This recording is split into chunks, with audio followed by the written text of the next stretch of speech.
मैं ये जानना चाहता हूँ कि इस चुनाव में आईएनएलडी कहाँ पे खड़ी है। क्या अभय चौटाला अपनी एक सीट के अलावा दूसरी सीट भी जीत सकते हैं या 4 सीट जीत सकते हैं? आप किंग होंगे, किंग मेकर होंगे या कॉर्नर में हो? इस बार आपकी लड़ाई बीजेपी से है, कांग्रेस से है या भूपेंद्र सिंह हुड्डा से? भूपेंद्र हुड्डा आपसे डरते हैं? बिल्कुल डरता है। भूपेंद्र सिंह हुड्डा तो जहाँ कहीं बैठता है कि बात करता है कि यार अभय सिंह किसी तरह विधानसभा में ना आए। आप विनेश फोगाट का गोत्र क्यों पूछ रहे हैं? उस लड़की का भविष्य खत्म कर दिया कांग्रेस पार्टी ने। आपको गुस्सा क्यों आ जाता है पत्रकार? आपके मैंने एक वीडियो देखा, एक पत्रकार है, वो उसने पूछा आपसे, वो तो बोला पत्रकार नहीं है। कौन सी सीटें आपने ठान रखी कि इसको तो हराना है? आपने मेरे आगे ये बात कर तो दी, पर आपको पहले सोचना तो चाहिए था कि भाई ये आदमी साले घूमते कैसे हैं, क्या ये रहते कैसे हैं। आप जाओ उनका घर जा करके देखो। जुलाना और लाडवा, इन 2 सीटों पर आईएनएलडी बीजेपी की मदद कर रही है। इनसे पूछो कि तुम्हारी औकात क्या थी। इसको भूपेंद्र सिंह हुड्डा ने गोपाल कांडा को आखिरी दिन तक टेलीफोन करके कह रहा था कि मैं तेरे को टिकट दे दूंगा, तू आ जा। ये लड़ाई आज की डेट में कांग्रेस से है या बीजेपी से है? आज की लड़ाई राज बनाने की है। राज बनेगा? बने।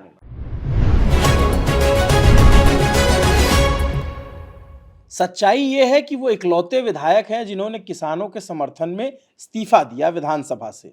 आरोप ये है कि बीजेपी के कहने पर दिया। सच्चाई ये है कि वो दोस्ती निभाते हैं और दोस्ती को लंबे वक्त तक संभाल कर रखते हैं, लेकिन आरोप ये लगाते हैं उनके विरोधी कि हेलीकॉप्टर में ले जाके वो अपने विधायकों तक को हड़काते थे या पीट देते थे।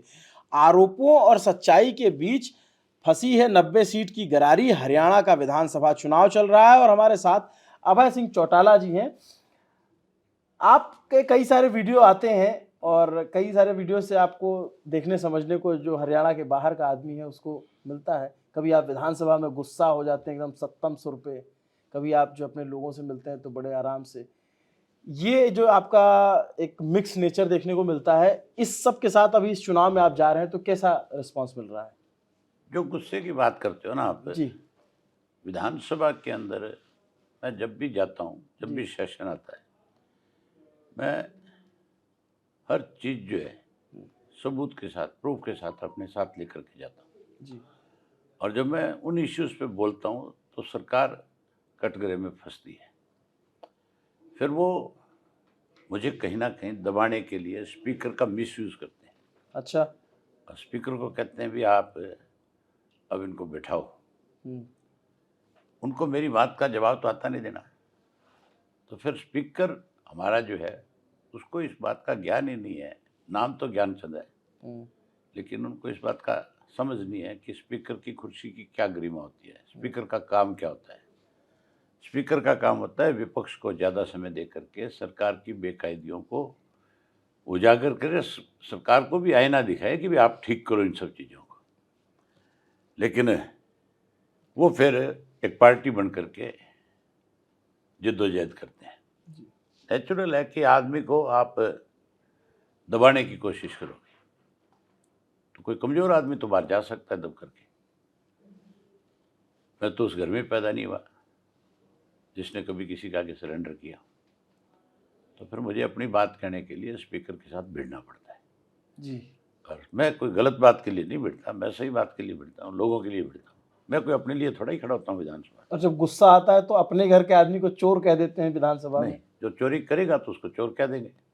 दुष्यंत चौटाला पे इन्होंने एक आरोप लगाया था विधानसभा में, बड़ा वीडियो वायरल। क्या प्रकरण आप था? मुझे एक चीज़ बताओ जी, मैं आपको अगर चोर कहता हूँ विधानसभा में, आप मेंबर हैं, जी, आप मेरे खिलाफ प्रिविलेज लाओगे कि नहीं लाओगे? जी, या फिर आप विधानसभा में इस बात पे अड़ कर के खड़े हो जाओगे कि भी मुझे गलत कहा गया है, मेंबर माफ़ी मांगे?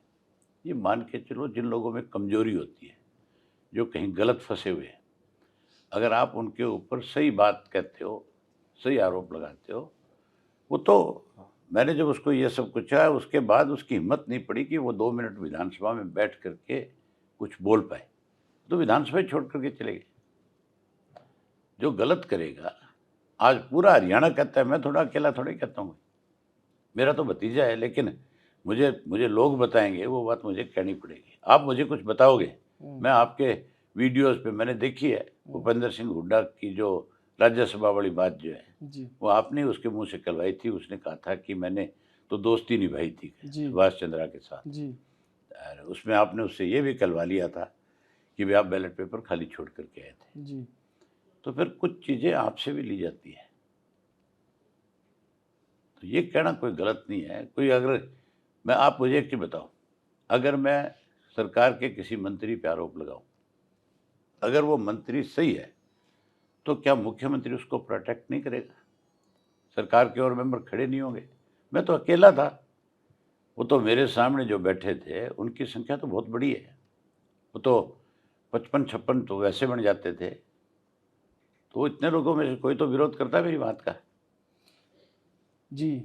आप मुझे बताओ कि मैं अकेला अगर किसी पे आरोप लगा रहा हूँ, मेरे सामने 55-56 लोग सरकार के बैठे हैं और वो वो चुपचाप सुन रहे हैं, तो इसका मतलब उन सबको पता है कि ये सब कुछ हो रहा है। उनका ये कहना है कि हम रिस्पेक्ट करते हैं, हमारे जो है चाचा हैं, तो इसलिए हमने नहीं बोला। नहीं, बोलना चाहिए, प्रजातंत्र है। इतनी रिस्पेक्ट चाचा के प्रति थी, तो फिर पार्टी छोड़ कर के क्यों गए? ये भी क्यों लोग कहते हैं कि उन्होंने पार्टी छोड़ के नहीं गया, पार्टी से निकाला गया। नहीं, कोई किसी को नहीं निकालता। मैंने तो उनको लोकसभा का मेंबर बनाया, उसकी मदर को मैंने एमएलए बनाया, उसके बाप को एमएलए बनाया। वो मेरे सामने आकर के कह दे कि हम अपने दम पे जीत करके आए, मैं मान जाऊँगा। दमवाड़ी एक ऐसी सीट है जहाँ मैं जिसको चाहूँगा वही एमएलए बनेगा, कोई दूसरा बन ही नहीं सकता। अच्छा, हाँ, आप ये कह रहे हैं कि आपने उनको बनवाया। खैर, ताऊ देवीलाल, आपके दादा देश के प्रधानमंत्री रहे, वो दूसरी राज्यों में जा करके चुनाव जीत जाते थे, और 1985 का चुनाव जब वो पाँव चले और उसके बाद एसवाईएल को मुद्दा बनाया तमाम। आपके पिताजी ओम प्रकाश चौटाला 4 बार मुख्यमंत्री रहे। इस बार अभय चौटाला इंडियन नेशनल लोकदल को कहाँ देखते हैं इस चुनाव में? हमारी जो गठबंधन अब की बार है, वो नेचुरल है, वो लोगों को समझ में आ रहा है। ये गठबंधन किसान का और मजदूर का है। अगर मजदूर देश का निर्माता हो सकता है, किसान देश का अन्नदाता हो सकता है, तो क्या केवल मजदूर जो है लेबर के लिए, किसान केवल फसल पैदा करने के लिए, क्या उसको राजनीति में अपना हिस्सा नहीं चाहिए? क्या वो किसी राज्य का मुख्यमंत्री नहीं बन सकता? कोई दलित का बेटा बन सकता है? नहीं बन सकता। किसान का बेटा नहीं बन सकता। ये जो बीजेपी की, कांग्रेस की जो सोच है दोनों पार्टियों की, कि रीजनल पार्टियों को दबाओ, ये रीजनल पार्टियां नहीं है, ये एक्चुअल में ओरिजिनल पार्टियां हैं जो अपनी अपनी स्टेट के लिए काम करती हैं।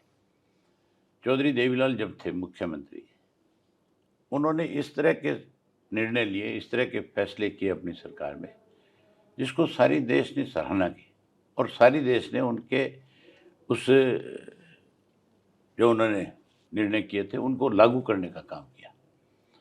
पेंशन इस देश में अगर किसी ने सबसे पहले बनाई तो चौधरी देवीलाल ने बनाई।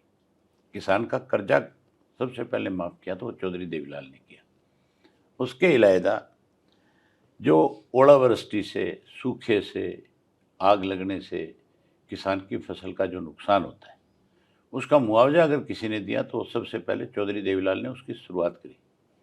इसी तरीके से आपका सरकारी ज़मीन के साथ, जिसका खेत लगता है सड़क के साथ, और उसके खेत के साथ जो दरख्त है, उन दरख्तों से किसान की खेत की फसल जो है काफ़ी ख़राब हो जाती है।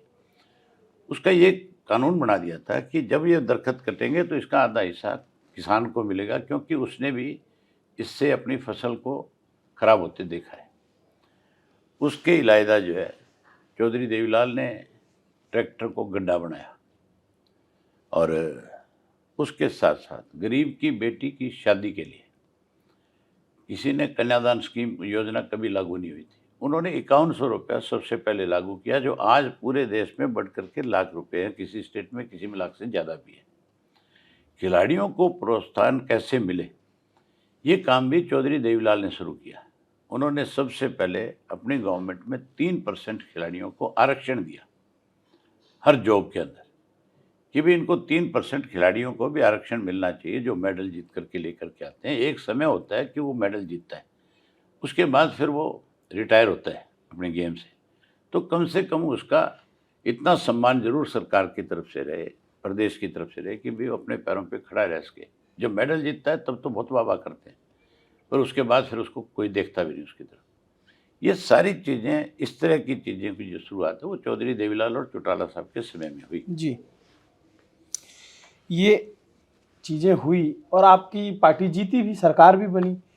वो स्थिति कैसे आ गई कि आप सिर्फ एक सीट पर आकर टिक गए, और क्या आज की स्थिति में आप एक सीट से आपकी गाड़ी आगे बढ़ने की चांसेस हैं? हमने राजनीति में बहुत उतार चढ़ाव देखे हैं। जी। 74 का चुनाव था, 72, 74, और चौधरी देवीलाल ने 2 जगह से चुनाव लड़ा। जी। 72 का चुनाव था, 4 का नहीं। जी।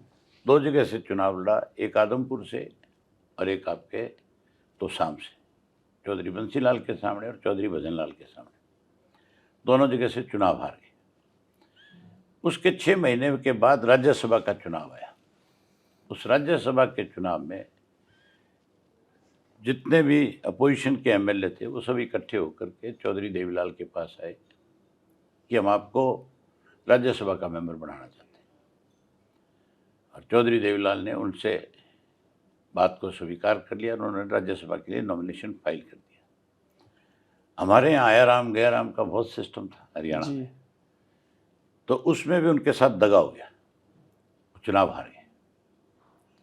अकेले थे, अकेले हार गए, एमएलए से भी हार गए, उनकी पार्टी का कोई एमएलए और नहीं था। जी। उन्होंने राजनीति छोड़ करके घर आकर के बैठ गए, अपना कहने लगे कि मैं तो अपनी खेती देखूंगा। 6 महीने तक कोई उन्होंने राजनीतिक एक्टिविटी नहीं करी। उसके बाद चुनाव आ गया, रोड़ी का बाई इलेक्शन हमारे, तो सारे अपोजिशन के लोग जो थे वो चौधरी देवीलाल के पास आए। उन्होंने कहा भी आप अगर राजनीति से दूर हो जाएंगे तो फिर हरियाणा ख़त्म हो जाएगा, हमें हरियाणा को जिंदा रखना है, इसलिए देवीलाल की हमें बहुत ज़रूरत है। आप आओ और आप आकर के इंडिपेंडेंट चुनाव लड़ो, हम आपके साथ हैं। खास करके उस वक्त में बादल साहब की मदर जो है वो आई, क्योंकि हमारे बिल्कुल साथ लगता हुआ इलाका है पंजाब। जी। उन्होंने कहा कि भाई आपको चुनाव लड़ना पड़ेगा। उन्होंने बादल साहब की मदर की बात को स्वीकार किया, चुनाव लड़ा। एक वक्त वो देखा है हमने, तब ये कहते थे भी ये परिवार तो राजनीति से बाहर चला गया, इसका तो असली सब खत्म हो गया। उसके बाद 77 के बाद 87 में फिर चोई साहब बढ़े। 87 में इस तरह की लहर खड़ी कर दी थी कि कांग्रेस 84 में 400 से ज़्यादा सीटें पार्लियामेंट की जीत करके आई थी।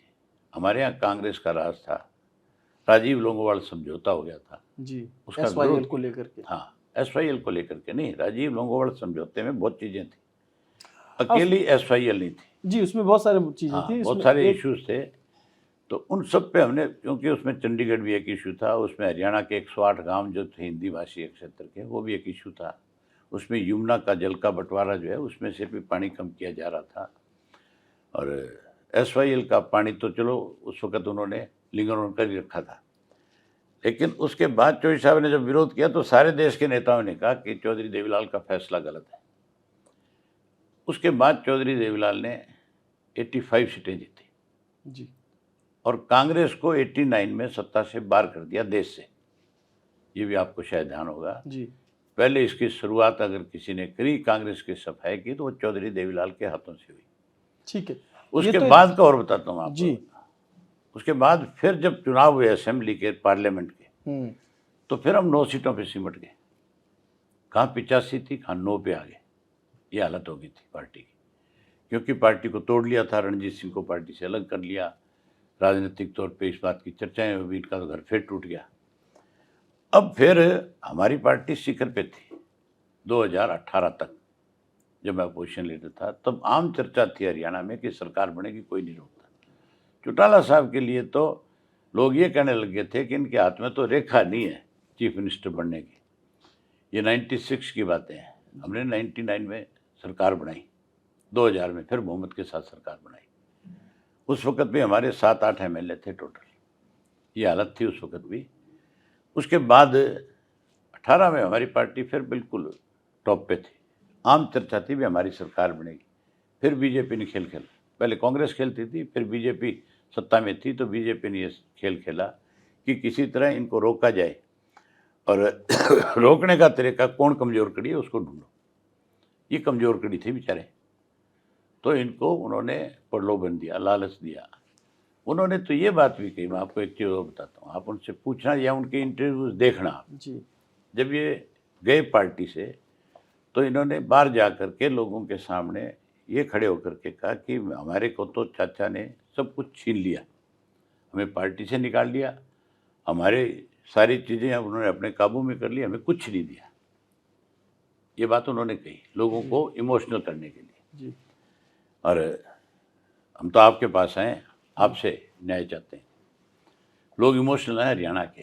अच्छा। हाँ, उन्होंने उनकी बात मान ली कहीं, उन्होंने उनको 10 MLA जिता करके दे दिए, जिनके पास कुछ नहीं था। आज उनके पास 100-200 करोड़ की संपत्ति कहाँ से आ गई?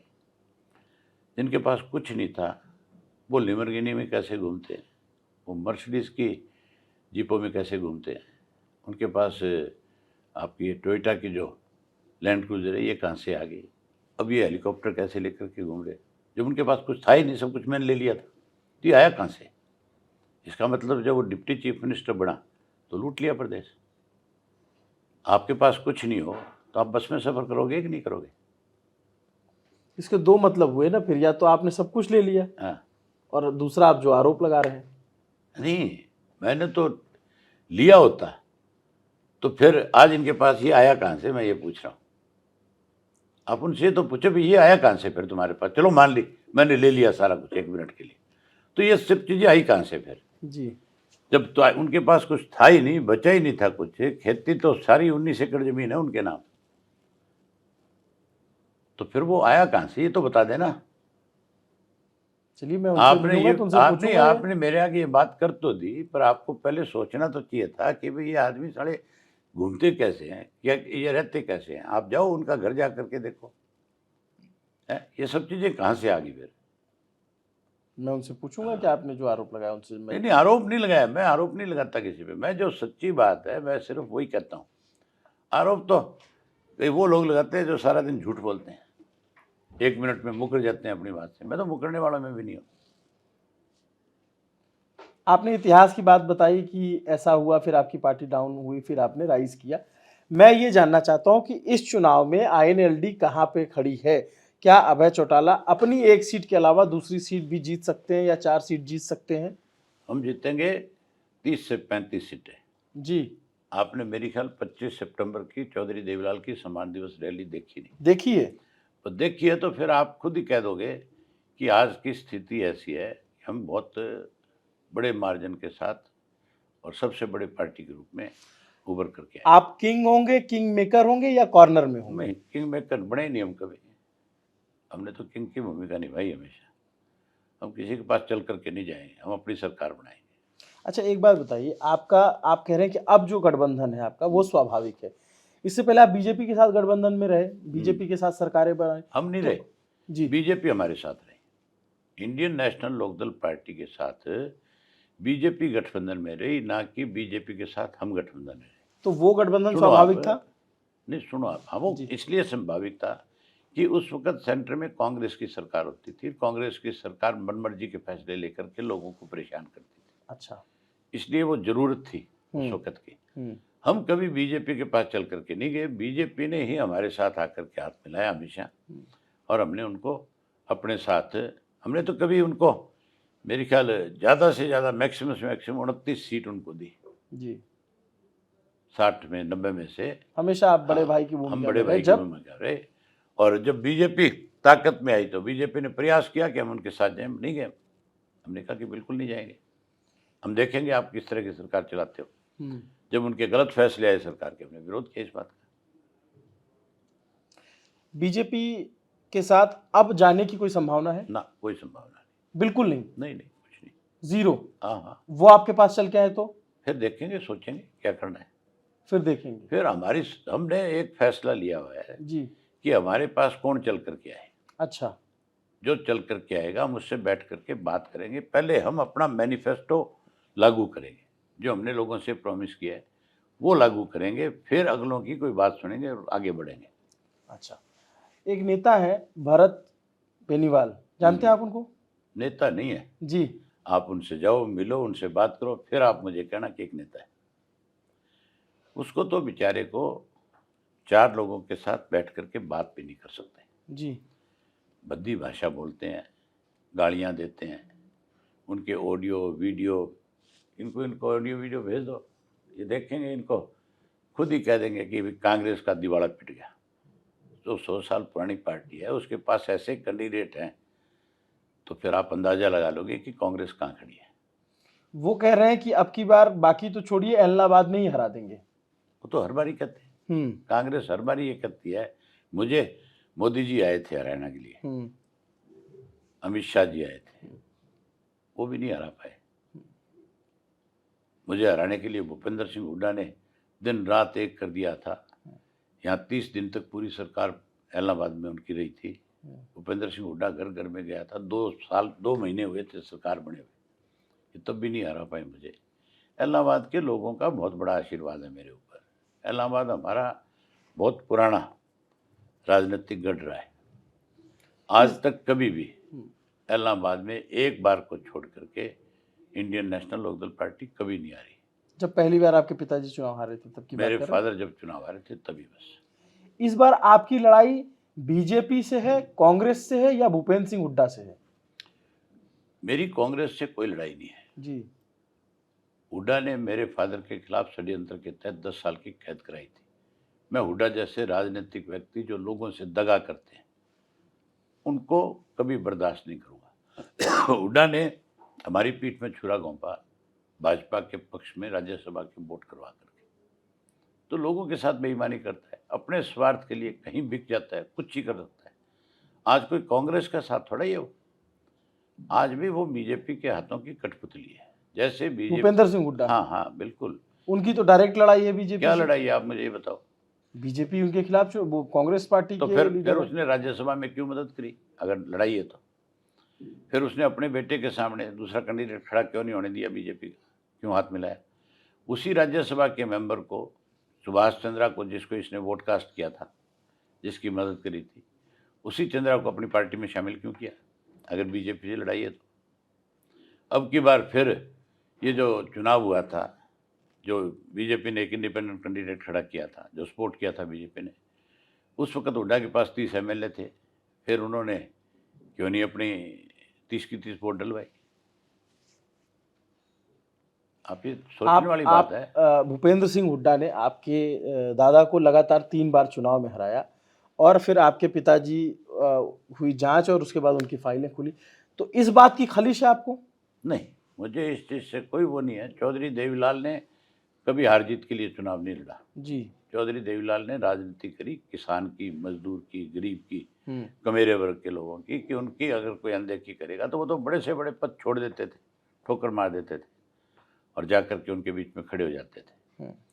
ये लोग तो चापलूस किस्म के लोग हैं, इनकी कोई राजनीति थोड़ी है। इनको तो आप कहीं ले जाकर के खड़ा कर दें। ये तो लोगों के साथ दगा करते हैं।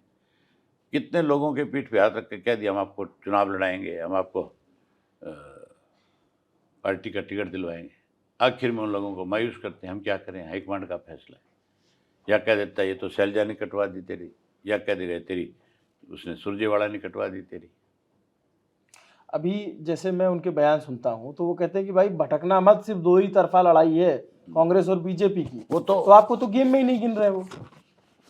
अमी ने तो इनकी तसल्ली बैठाई हमेशा कांग्रेस की। ये बीजेपी तो अब आई है 10 साल से। उससे पहले तो कांग्रेस को देश से सत्ता से बाहर करने वाला इंडियन नेशनल लोकदल ही है, चौधरी देवीलाल ही है। उनको, भूपेंद्र सिंह हुड्डा को तो एक बात की और तकलीफ है, आपको मैं बताऊं। जी बताइए। हुड्डा ने मेरे फादर को 10 साल की कैद कराई षड्यंत्र के तहत, और हुड्डा ने 10 साल के अंदर 72,000 एकड़ जमीन किसानों की जो है बेचने पे मजबूर किया।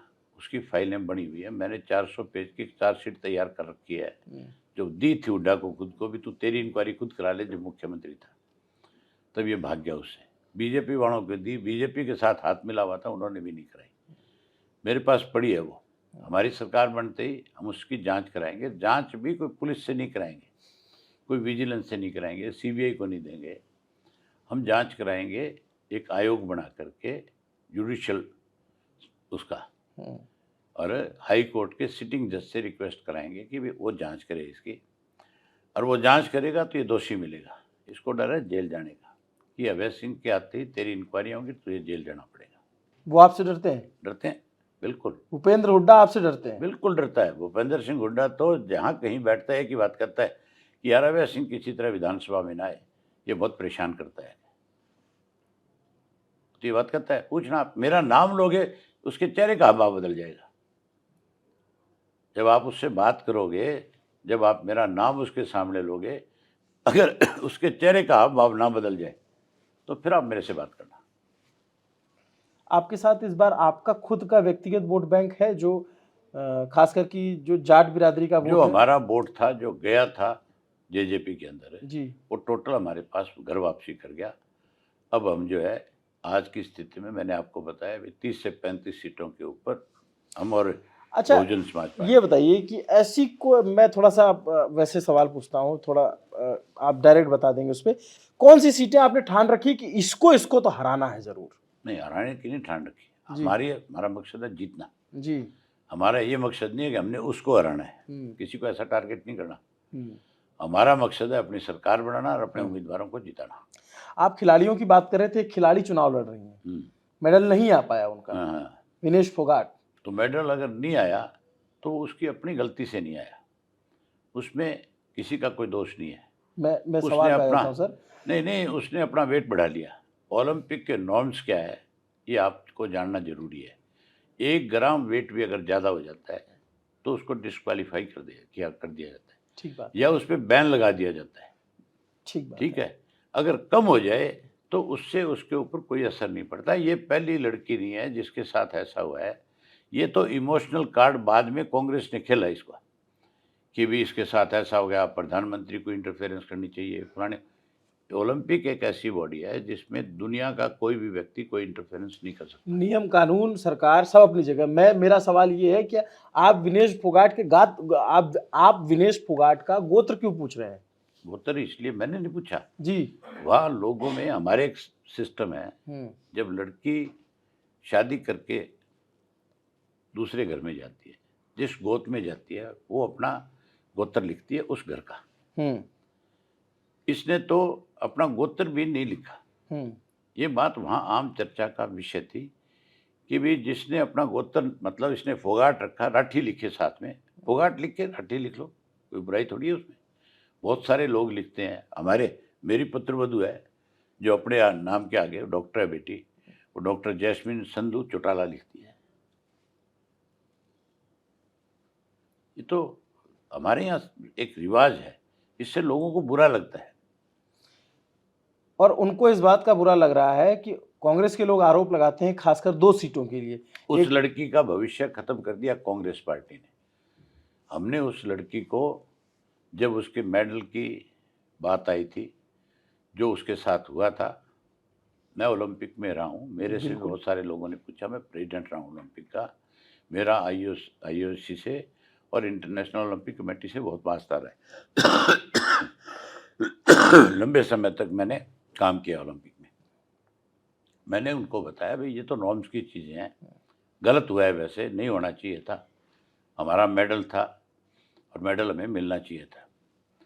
मैंने उस वक्त भी उसके प्रति सहानुभूति थी, लेकिन कांग्रेस पार्टी ने इमोशनली कि किसी तरीके से एक खिलाड़ी को जो जिसका लोगों के साथ इमोशन जुड़ा हुआ है आज की डेट में, उसको अपनी पार्टी में शामिल कर, जहां उसका अभी तक टाइम था आगे खेलने का, वो ख़त्म कर दिया। नौकरी कर रही थी, उसकी नौकरी छुड़वा दी, उसके भविष्य पे क्वेश्चन चिन्ह लगा दिया, उसको कांग्रेस पार्टी में शामिल करके एक पार्टी का मेंबर बना लिया। वो हमारे देश की जो पहले जो उसकी मान सम्मान था वो आज नहीं है, वो आज उसका उन्होंने कम कर दिया। कांग्रेस के लोग एक आरोप लगा रहे हैं कि जुलाना और लाडवा इन 2 सीटों पर आईएनएलडी बीजेपी की मदद कर रही है। अच्छा, हम तो 90 की 90 पे लड़ रहे हैं, फिर ये कहते कि 90 भी मदद कर रहे हैं। कांग्रेसी तो इनसे पूछो भाई तुम्हारी औकात क्या थी, तुम तो पिछली बार जो है हमारे घर का विवाद हो गया उसकी वजह से आकर के खड़े हो गए। उससे पहले तो कांग्रेस को बाहर का रास्ता किसने दिखाया, देश से कांग्रेस को बाहर किसने किया? बीजेपी ने थोड़े किया, हमने शुरुआत करी इस चीज़ की। कौन होते हैं कांग्रेसी? ये जो कांग्रेसी आरोप लगा रहे हैं ये सारे के सारे हमारी इस नर्सरी से पैदा होकर के गए हैं। जी। आज की डेट में कांग्रेस के जो टिकट पे चुनाव लड़ने वाले लोग हैं उनमें 75% INLD के मेंबर थे। और आपने भी तो इसका मतलब है हमारे बिना उनका काम चलता नहीं और हमारे ऊपर आरोप लगाते हैं। तो उनके बागियों को भी तो आपने टिकट दिए, कौन से को दिए? जो भी कांग्रेस से कोई आए। एक बागी को नहीं दिए, बता दो आप। आखिरी 2 सवाल है। हमने अपनी पार्टी के लोगों को टिकटें दी, हमने किसी बागी को टिकट नहीं दी। अच्छा, आखिरी 2 सवाल है। एक सीट जो सिरसा की है वो बहुत चर्चा में रहती है, गोपाल कांडा, जिनके आप सहयोग समर्थन में थे, आप उनकी पार्टी से गठबंधन भी किया, अभी भी वो गठबंधन है? हाँ है, बिल्कुल है। और वो तो ऑन रिकॉर्ड कह चुके हैं कि हम बीजेपी के साथ जाएंगे। वो जब उसने कहा था, हमने उसी दिन उसको कह दिया था कि तेरा और हमारा कोई वास्ता नहीं है। अच्छा, उसने अगले दिन ये बयान दे दिया था कि मैं भाजपा का ना सपोर्ट लेता, ना मुझे भाजपा की सपोर्ट की जरूरत है। तो भाजपा ने तो उनके खिलाफ कैंडिडेट ही नहीं उतारा। वो उनकी मर्जी है, उतारे नहीं उतारे। कांग्रेस ने सारी जगह उतार रखे हैं। कांग्रेस तो कह रही है कि अंदर खाने जो है कुछ बी टीम वाली बात है। मैं पूछ रहा हूँ, कांग्रेस ने उतार रखे हैं? कांग्रेस ने फिर क्यों सीट छोड़ दी अगर इतनी ताकतवर थी तो? कौन सी सीट? भिवानी की। जी, पूछो उनसे। गोपाल कांडा कोई आज मेरा जानने वाला थोड़ा ही है। गोपाल कांडा को मैं 30 साल से जानता हूँ। मेरे गांव का रहने वाला है। उसका सारा परिवार मेरे गांव से उठ करके सरसा में आकर के अपना धंधा शुरू किया। इसको भूपेंद्र सिंह हुड्डा ने गोपाल कांडा को आखिरी दिन तक टेलीफोन करके कह रहा था मैं तेरे को टिकट दे दूंगा, तू आ जाके। ये आप आरोप लगा रहे हैं? ये आरोप नहीं, ये सच्चाई है। आरोप किस चीज़ का? मैंने आपको बताया, मैं बात जो करता हूँ वो बिल्कुल स्पष्ट करता हूँ और जो चीज़ सही है वो करता हूँ। आप एक काम करो, ये दोनों मना कर सकते हैं इस बात के लिए जी, लेकिन इनकी कॉल डिटेल निकालो दोनों की। पिछले 20 दिन की कॉल डिटेल निकालो, भूपेंद्र सिंह हुड्डा की कितनी बार गोपाल कांडा के साथ बात हुई है। आप यह कह रहे हो कि आरोप आपका ये है कि भूपेंद्र सिंह हुड्डा और गोपाल कांडा लगातार टच में है? बिल्कुल, एक दूसरे से बात करते हैं, मिलते हैं। ये उसके कांग्रेस की गवर्नमेंट के अंदर है, उसका मिनिस्टर है। अच्छा, तो आप मुझे एक चीज बताओ, कोई किसी पॉलिटिशियन से बात करे, आप उसमें ये कैसे कह सकते हो या कोई ये कैसे कह सकता है कि भाई इनकी तो आपस में मिली भगत है? आज की तारीख में मेरे कांग्रेस के अनेक ऐसे लोग हैं जिनके साथ संपर्क है। शैलजा को ही ले लो आप। हाँ, आप शैलजा जी को ले लो। जी बताइए। शैलजा जी के साथ आज के रिश्ते नहीं है। शैलजा के फादर मेरे ग्रैंडफादर के साथ थे और मैं मेरे ग्रैंडफादर के साथ अनेक दफ़ा चौधरी दलबीर सिंह जब सेंटर में पेट्रोलियम मिनिस्टर थे उनके घर गया हूँ। आस पड़ोस में घर थे, एक दूसरे से मिलते जुलते थे। इसका मतलब ये थोड़ा ही है कि वो एक दूसरे की मदद करते थे। विचारधाराएं अलग रहेगी, हमारी कोई किसी से दुश्मनी थोड़ी है। क्या इधर बीच आपकी कोई बात हुई कुमारी शैलजा जी से? जब थोड़ा ये बात नहीं, कुमारी शैलजा से मैं अगर मेरे घर में कोई फंक्शन था तो मैंने उनको जा करके इनवाइट किया है, भी आप आओ मेरे यहाँ पे फंक्शन है। वो आते रहे, हम भी उनके सुख दुख में जाते रहे। ये किसने किसी के बारे में ये कहना कि ये तो उनके घर गया था? अरे भाई हमारे संबंध है, क्यों नहीं जाएंगे? व्यक्तिगत संबंध अपनी जगह है। व्यक्तिगत संबंध है सब लोगों के। मेरे कांग्रेस में अनेक लोगों के साथ है। ये भूपेंद्र सिंह हुड्डा मुझे विधानसभा में जब मिलता है, हम साथ साथ बैठते हैं, बातचीत करते हैं एक दूसरे के साथ। हम कोई गाली थोड़ी देते हैं एक दूसरे को। लेकिन राजनीतिक तौर पे जब विधानसभा में कोई बात आती है, अगर वो कोई हमें कटाक्ष करता है या हमारे ऊपर कोई आरोप लगाने की कोशिश करता है, उसका जवाब देते हैं ठीक आगे। कांग्रेस के लोग तो यही आरोप लगा रहे हैं कि जैसे राजस्थान में हनुमान बेनीवाल है उसी तरीके से तो हनुमान बेनीवाल को कांग्रेस ने क्यों आपकी बार टिकट दी? जी, पूछो उनसे। आप उनसे जान पहचान है आपकी? कैसे? हाँ बिल्कुल है। कैसे नेता लगते हैं आपको? स्टूडेंट लीडर था हाँ, जयपुर में, और अजय भाई साहब वहाँ पे पढ़ते थे, मैं तब से जानता हूँ उसको। अच्छा, कोई आज का नहीं जानता। हमारी पार्टी से एमएलए रहा है, हमारी पार्टी से चुनाव लड़ता रहा है। उनसे कुछ लोग आपकी तुलना करते हैं कि आप पत्रकारों पे गुस्सा जाते हैं, वो भी गुस्साते हैं। आपको गुस्सा क्यों आ जाता है पत्रकारों आपके बताओ, आपसे इतनी देर से बात कर रहा हूँ जी, देखा आपने मुझे गुस्सा करते? नहीं अभी तो नहीं किया। फिर लेकिन बीच में मैंने आप देखा एक पत्रकार बेचारा जो दिल्ली से आया हुआ था, उसको आप कह रहे हो कि दिल्ली से आए हो तो चले जाओ। कौन सा?